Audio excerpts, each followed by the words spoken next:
Hello and welcome to day one of my Introduction to Judaism research for my final paper. I started this much later than I usually do, and honestly I have no excuse because this final season wasn't super busy, but here I am starting that research anyway, and I will explain it a little more in the next clip, but I tried to start with books and ended up realizing online sources were going to be my best friend in this. Hello, it is Wednesday. I had Ministry to Families this morning and then Spanish at 10, which I did my second oral exam and it went pretty well. And then I had senior seminar at 11, which was really good because it was a potluck, so it was really fun. And now I am holed up in the library working on my Judaism final paper. I'm doing a lot of research on, I believe you say it's Sabbatai Zevi, but I don't know for sure. I haven't heard it said, I've only read it. Who was thought to be the messianic figure in 1666, and he converted to Islam. And so yeah, I'm very fascinated. So I decided to do research on him, and particularly how the Jewish interpretation of what the Messiah would be led to his rise and fall. And so I've been looking for primary sources and reference books. Honestly, we don't have a ton in the JBU library because this is the first year this Judaism class is being taught. So I tried to pull this one and I was taking notes on it before I kind of realized everything I've found in library is too modern of an interpretation. So I moved to looking at online sources. The one I just finished looking at is called Sabbatai Zevi, Testimonies to a Fallen Messiah. And then the other one I was looking at is, and here somewhere, there it is, Sabbatai Zevi, The Mystical Messiah of 1626 to 1676. Here I was primarily looking at Testimonies of a Fallen Messiah. This was one of my favorite sources to use throughout, along with The Mystical Messiah by Scholem, I believe it is. This was just really helpful, and I felt like it was really well researched, and I got a ton of information from both those two sources. And what I do is I'm putting them on a document with direct sources and citations and page numbers, so if I use any of those direct quotes or reference them, I don't have to look through the entire work again. I can just reference the notes that I already took a while back.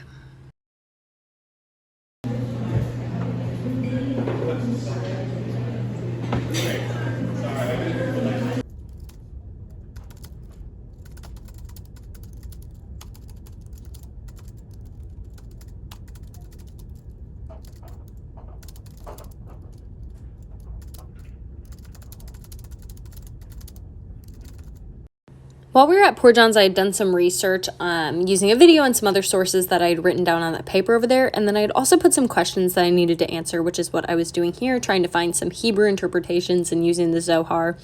Then I switched over to using the Norton Anthology. I love this. I've used both the Judaism and the Islam one for classes, and I loved them both. I found them both super helpful, and I'd really like to read the Christian one because it's such a great anthology, really, really helpful. It was so funny. I walked into the library today and there were 8 other people in my class sitting there working on their papers. Hello, it is Sunday, December 10th. I've been working on my Judaism paper for about the last hour.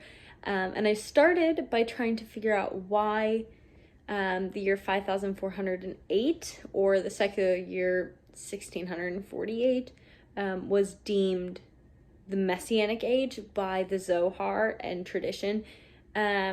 Because that's really what I want to focus my paper around, but honestly, it's not really making sense. And I'm really trying to better understand I have the pieces, right? Like I have the literature in the Torah that it's basing it off, and I have the Hebrew letters, and it's just not making sense to me in a way that I can write about it. So I took a break from that. And I actually decided to look for some more first-hand knowledge of Sabbatai Zevi, and so I started looking in newspapers, and I knew it was a long shot because A, I don't speak Hebrew or read Hebrew, so I was gonna have to find something that had already been translated into English, something that was available on websites, which a lot aren't. You have to do like library visits. And I totally struck gold. I'm super excited because I managed to find the 8th article of the Oxford Gazette, which literally within a year of being made, this newspaper changed its name to the London Gazette. So I knew it was early. I found the 8th article of the Oxford Gazette, which has possibly the earliest reference of Sabbatai Zevi in any newspaper. And that was super exciting, and it gave me some new knowledge that I hadn't heard before, but also confirmed other things that have been said by other sources. But obviously they're coming hundreds of years later, and so this just cemented a lot of things for me. It talked about Christian involvement with Sabbatai Zevi.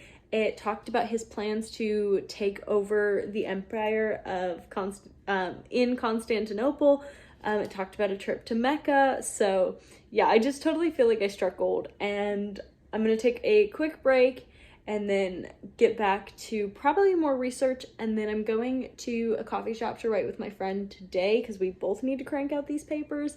And that's probably where I'll try and collect my research and actually get back to writing, because I'm only 2.5 pages in, and granted it's only 8 to 10 pages, but it is due Wednesday, so I need to get a move on it. As I'm driving to Port Johns, I thought I'd tell you guys a little bit about my research paper writing process, because it's probably not the best one out there, but it works for me.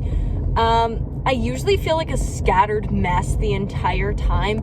I build 2 Google Docs documents, and the first is research, where I can put direct quotes and links and just anything I think would be helpful. Sometimes I flesh out my own thoughts about it and like italicize those, and then at the bottom I'll put the questions I have and a to-do list of more things to research. But I find that research usually leads to more research, and that's why I don't do a paper outline, which I know some people think is crazy because you spend a lot of time researching things that you don't include in the paper in the end. But for me, I find it's the most organic way to truly find what I'm interested in and what matters about what I'm researching. Because if I'm stuck to this outline, then I don't want to divert from it because I've already put so much work into the outline. So I know it's not the best way to do it, but it works really well for me. It's worked well in the past, at least. I'm hoping it works for this paper as well.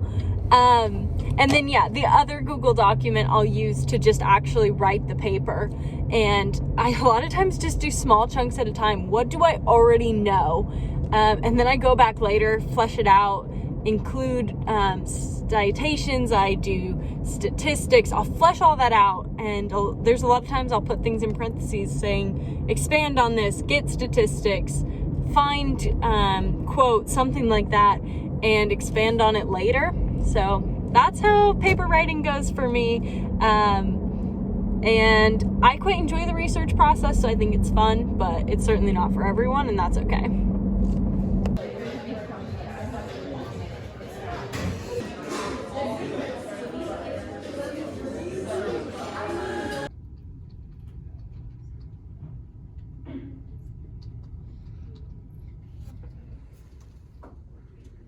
It was now Monday, and Emily and I really needed to crank out these papers, so she was doing hers on Zionism, and I was still working on mine with Sabbatai Zevi. Here, I had my laptop open, and then I had a desktop.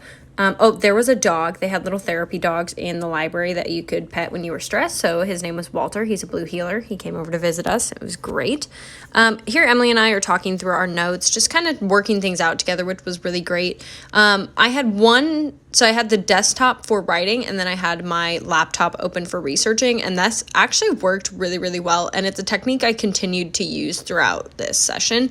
And then even into this session, you see me pull up my laptop. I do get a little distracted on the desktop and end up researching there too, but for the most part, it worked really well.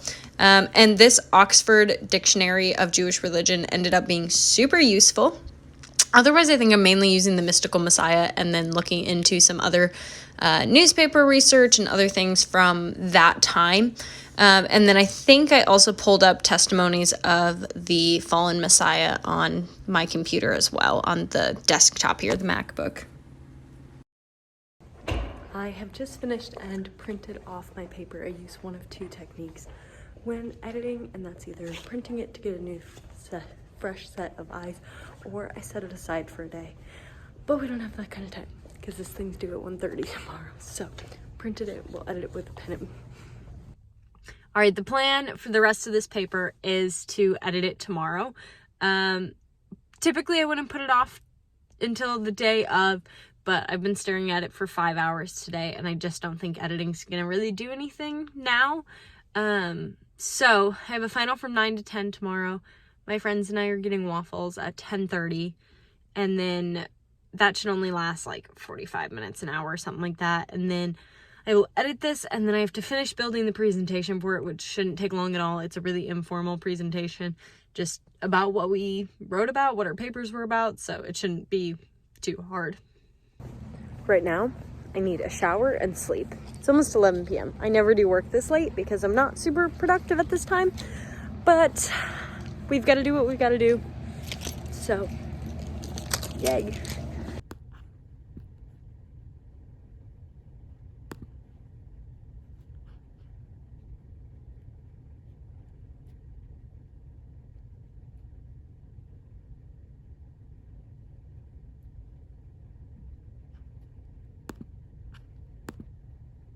Thank you guys for coming with me to write this paper. I had a good time. I'm gonna go give my presentation on it now, and then I have one final left tomorrow. So we are almost there.